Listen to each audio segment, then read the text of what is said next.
warahmatullahi wabarakatuh. Perkenalkan, nama saya Ratu Vanessa Jesi Ananta dengan MPM 24520111187.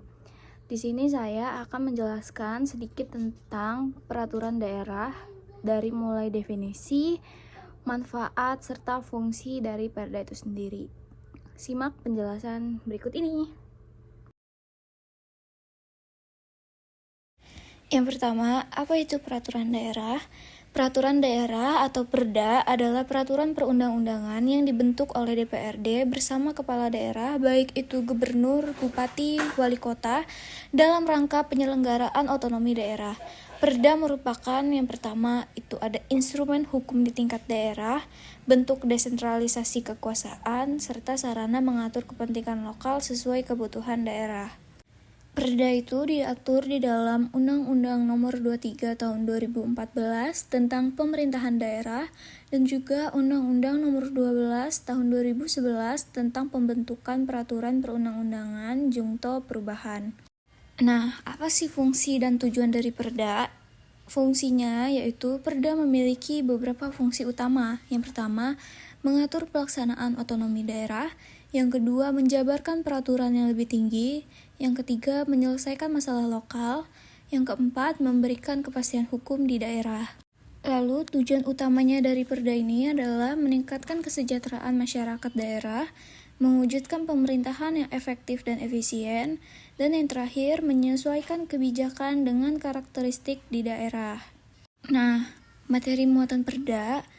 Materi yang dapat diatur dalam Perda yaitu meliputi yang pertama urusan pemerintahan daerah, yang kedua pajak dan retribusi daerah, yang ketiga tata ruang wilayah, dan yang keempat ketertiban umum, dan yang terakhir kebijakan sosial dan ekonomi daerah. Namun dalam hal ini Perda tidak boleh bertentangan dengan peraturan yang lebih tinggi, kepentingan umum, dan norma hukum nasional. Lalu yang selanjutnya yaitu proses pembentukan Perda. Tahapan pembentukan Perda yang pertama adalah perencanaan atau program pembentukan Perda atau yang bisa dibilang sebagai Propemperda. Yang kedua penyusunan rancangan Perda atau Ranperda. Yang ketiga pembahasan oleh DPRD dan kepala daerah. Yang keempat persetujuan bersama.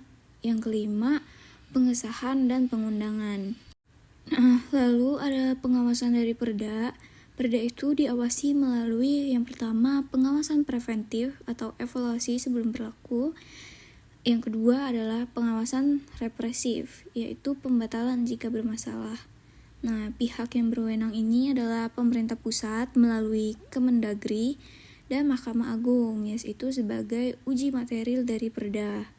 Lalu ada permasalahan dalam Perda. Biasanya di dalam Perda ini ada beberapa masalah yang sering muncul. Yang pertama yaitu Perda bertentangan dengan hukum nasional. Yang kedua, over regulation atau terlalu banyak aturan. Yang ketiga, diskriminatif atau merugikan masyarakat. Nah, yang terakhir, kurang partisipasinya publik. Lalu ada kedudukan Perda dalam hierarki hukum. Dalam hierarki peraturan perundang-undangan, Perda berada di bawah Undang-Undang 1945, Undang-Undang atau Perpu, Peraturan Pemerintah, dan Peraturan Presiden. Namun, Perda tetap mengikat dalam wilayah di daerahnya. Lalu ada prinsip pembentukan Perda. Yang pertama, Perda itu harus memenuhi asas, yaitu asas yang pertama adalah kejelasan tujuan, yang kedua kesesuaian materi, yang ketiga dapat dilaksanakan, yang keempat keterbukaan, dan yang terakhir adalah tidak bertentangan dengan hukum yang lebih tinggi. Kesimpulannya, peraturan daerah merupakan instrumen penting dalam sistem desentralisasi di Indonesia. Perda memungkinkan daerah mengatur dirinya sendiri, tetapi harus tetap berada dalam kerangka hukum nasional. Kualitas Perda sangat menentukan keberhasilan otonomi daerah, sehingga pembentukannya harus dilakukan secara hati-hati. Selain itu juga harus partisipatif dan sesuai dengan prinsip hukum yang baik. Sekian yang dapat saya sampaikan. Apabila terjadi kesalahan kata dan kesalahan bicara, saya mohon ampun dan saya minta maaf. Terima kasih atas perhatiannya. Saya akhiri. Wassalamualaikum warahmatullahi wabarakatuh.